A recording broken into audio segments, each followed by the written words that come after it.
The American destruction of the Six Nations' homelands came as a result of the destructive raids carried out by the Indians and American loyalists on the frontiers of New York and Pennsylvania in 1778.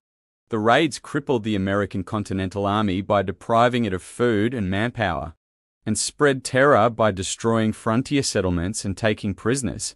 This forced the settlements to be abandoned for a time, if not indefinitely.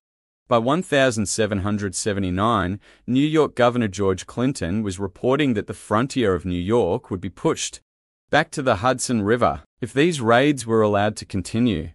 In response to this situation, General Washington decided to commit a better part of the Continental Army to destroying the ability of the Six Nations to wage war on the Americans. The goal of the expedition would be to completely destroy the principal villages and food supplies of the Cayuga and Seneca Indian nations. At the very best, it was hoped this expedition would force the Six Nations to sue for peace with the Americans. At the very least, it was hoped that the Six Nations' ability to remain on the attack would be permanently crippled. A further goal of the expedition was to take a large number of Indians prisoners, to be held as hostages to help ensure the good behavior of the Indians in the future.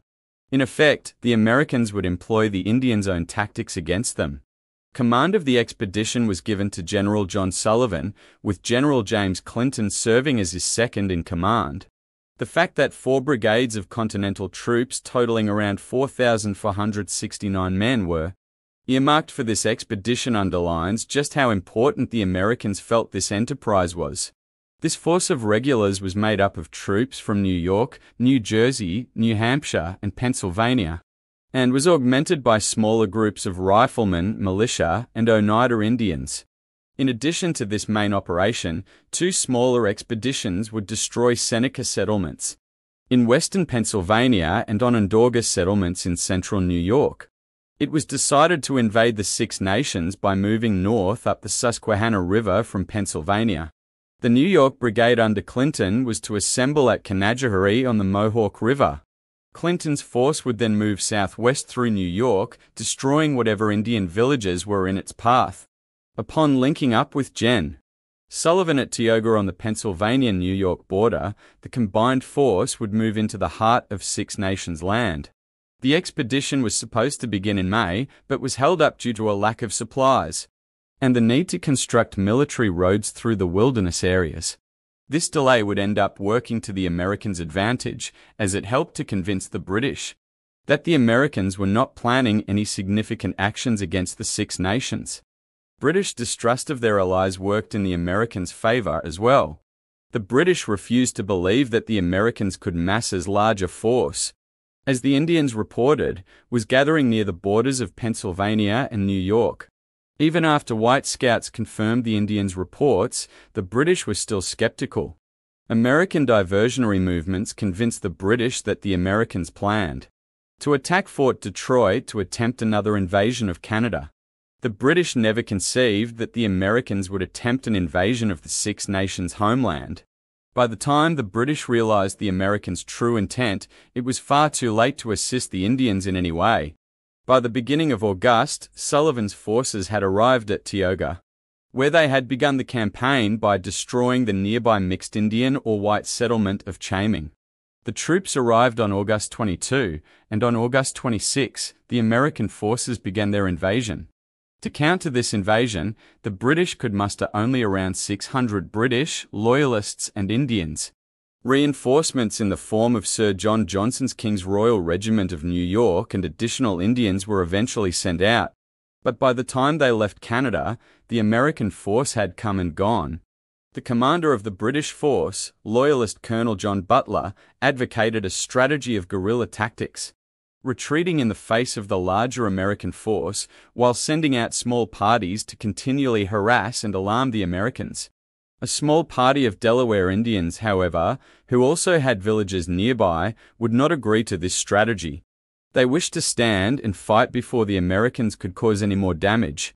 To preserve the Indians' unity, many Six Nations war chiefs, against their better judgment, agreed. Butler had no choice but to comply with the Indians' decision. For once, the Indians were going to abandon their most effective tactics in favor of a standing battle with more disastrous results. The Indians chose a ridge overlooking the route of Sullivan's advance, at a point where the path narrowed to a small passage near the Indian village of Newtown. They built concealed breastworks so that they could ambush the American force at the start of the battle. There the mixed Loyalist, Indian, and British force waited for the American approach. On the afternoon of August 29, Sullivan's troops approached the ambush site.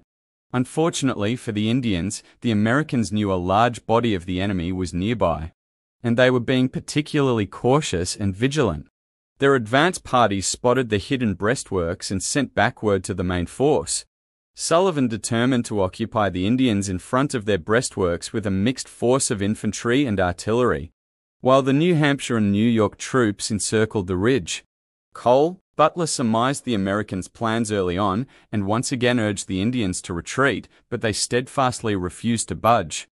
The Indians' resolve was soon shaken as artillery rounds began to fall around them. As the American attack intensified, the Indians and their British allies were forced to retreat from their positions. Mortar shells bursting in the rear of their lines convinced many Indians that they were already encircled, and panic began to spread through their numbers. Luckily for the Indians, the Americans' flanking column had been slowed down in crossing a creek and a swamp. Thus, the main body of the Indians and their allies were able to escape just ahead of the noose that was tightening around them. With their retreat, the Battle of Newtown came to an end. While the Americans did inflict a considerable amount of casualties amongst the Indian forces, their true victory was in totally overpowering the Indians and completely destroying their morale. For the remainder of the campaign, the Americans would be unhindered in their destructive advance. Morale in the American army was high after the battle.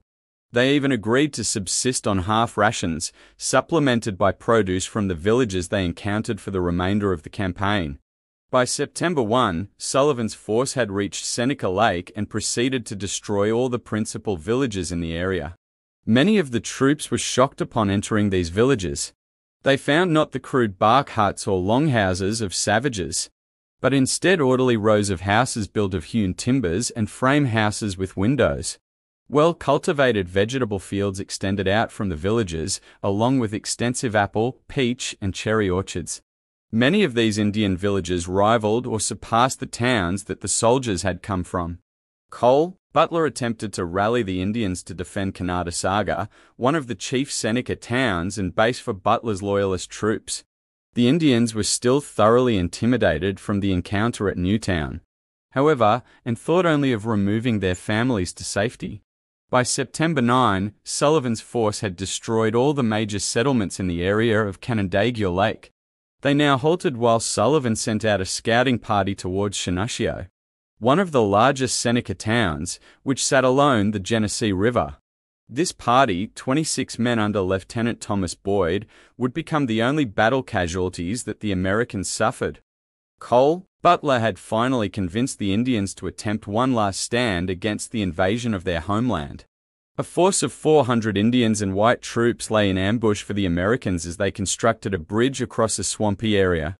Boyd's party, returning from their scouting mission, inadvertently stumbled into this ambush. Thinking they had been discovered, the main body of Indians surged forward and destroyed Boyd's party. Only a few Americans escaped to return to Sullivan's army. Lt. Boyd and another soldier we captured, as well as Hanios Thesegwat, an Oneida scout. Thesegwat was immediately killed and mutilated by the infuriated Senecas. After being questioned by Butler, Boyd, and the other soldier were on their way to Fort Niagara under Loyalist guard when they were wrested away by Indians at Shenandoah. All the Indians' frustration over their situation was now poured out on Boyd and his fellow captive, who were both horribly tortured and mutilated before they were both finally killed.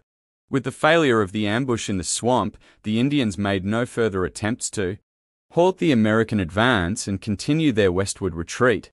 On September 14, Sullivan's army reached Shenandoah and destroyed 128 houses and the extensive fields of fruits and vegetables.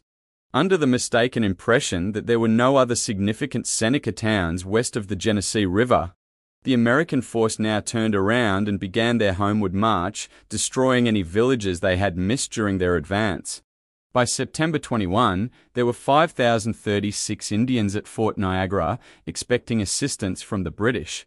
Famine at the garrison was narrowly avoided by the arrival of additional supplies, and by convincing many of the Indians to form temporary settlements elsewhere. By the end of the expedition, Sullivan's army had destroyed over 40 villages and many isolated homes. They had destroyed at least 160,000 bushels of corn and an untold number of other vegetables and fruit, with the loss of only 40 men. Noticeably missing, however, was the presence of any Indian captives, one of the main goals of expedition. This seeming victory proved to be hollow in other respects as well.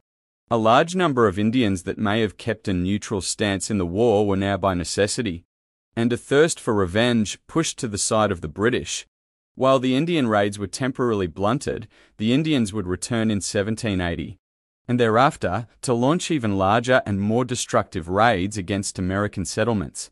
Perhaps the major victory obtained by the Americans was destroying yet another aspect of the Six Nations, Indians' ability to be independent and take care of themselves. For the remainder of the war, the Indians would be almost wholly dependent upon the British for food, clothing, and equipment. This also strained British resources, and in the end, the British would abandon their Indian allies. The British made no provisions for the Indians in their peace treaty with the Americans in 1783. This left the Six Nations still defiant but ill-prepared to deal with the new United States.